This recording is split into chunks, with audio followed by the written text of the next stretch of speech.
আমাদের জনপ্রিয় স্টার অপু বিশ্বাস, তার মাঝে মধ্যেই এক্সারসাইজ করা হয়, সুইমিং করা হয়। আমরা জানি সে কতটা স্বাস্থ্য সচেতন।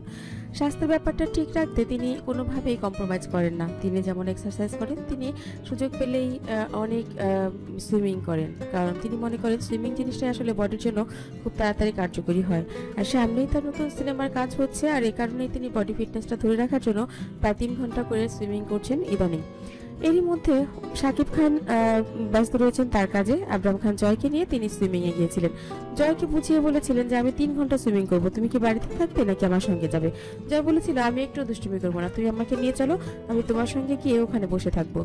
ঠিকই সে বসেছিল প্রায় 10 মিনিটের মতো। এরপরে শুরু করেছে আমাকে দিয়ে আসো, আমি গুলশানে বাবার বাসায় যাব। অপু বিশ্বাস ড্রাইভারকেও ছুটি দিয়ে দিয়েছিলেন 3 ঘন্টার জন্য। এখন তাকে বাবার বাসায় কে দিয়ে আসবে? সে পড়লো এখন একটা মহা ঝামেলায়। সে তখন তার সঙ্গে যারা সুইমিং করছিল ওদেরকে বললো, দেখতো এখন আমি কি করি, আমার এখন 3 ঘন্টা সুইমিং করবো সেটা ভেবে আমি মনকে স্থির করেছিলাম। এখন বলছে যে বাবার কাছে যাবে। কে এখন ওকে বাবার বাড়িতে দিয়ে আসবে বলতো দেখি? এরকমটাই মাঝে মধ্যে হয়, যা সবসময় আসলে অনেক কিছু বোঝে, আবার না বুঝেও অনেক কিছু করে।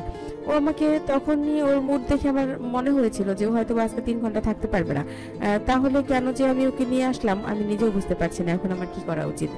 বন্ধুরা ওকে অনেক বোঝানোর চেষ্টা করলো, বাবা তোমাকে চকলেট কিনে দেব, তোমাকে খেলনা কিনে দেব, আমরা এখান থেকে সুইম করে আমরা যাব হচ্ছে যমুনা ফিউচার পার্কে, তুমি সেখানে খেলতে পারবে, ডিজিটাল ওয়ার্ল্ডে তুমি তো খেলতে ভালোবাসো, সেখানে নিয়ে যাব, একটু থাকো, আমরা একটু সুইমিং করি, তুমি থাকো। জয় বলছে না, আমি একটুও থাকবো না, আমার একটুও থাকতে ভালো লাগছে না, আমি এখন পাপার বাসায় যাব, পাপার বাসায় যেয়ে অনেক খেলনা আছে সেখানে আমি ওখানে খেলবো, তোমরা এখানে সুইমিং করো, আমাকে পাঠিয়ে দাও, আমি চলে যাব। অপু বিশ্বাস বললেন আমার তো এখন শরীর ভেজা, তুমি দেখতে পাচ্ছ, আমি এখন কিভাবে তোমাকে দিয়ে আসবো? জয় বলেন তুমি এখন ওখান থেকে উঠে কাপড় চেঞ্জ করে আমাকে দিয়ে এসে তারপর তুমি আবার ভিজবে। আসলে বাচ্চারা যতটা সহজে সবকিছু বলে, অত সহজে সবকিছু যদি করা যেত তাহলে তো কোনো সমস্যাই থাকতো না।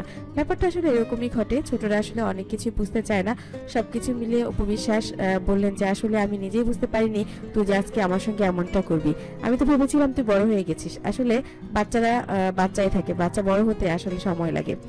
ব্যাপারটা আসলে ওরকমই, ছোটরা আসলে বুঝতে পারে না যে কখন তাদের কি করা উচিত কিংবা বড়দের প্রয়োজনটা বা কি, তারই মধ্যেই কাজ চালিয়ে নিতে হয়, তারই মধ্যেই এগিয়ে নিতে হয় নিজেকে।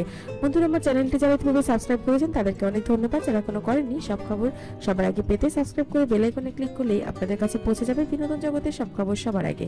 ভালো থাকবেন, ভালো রাখবেন প্রিয়জনকে। ধন্যবাদ।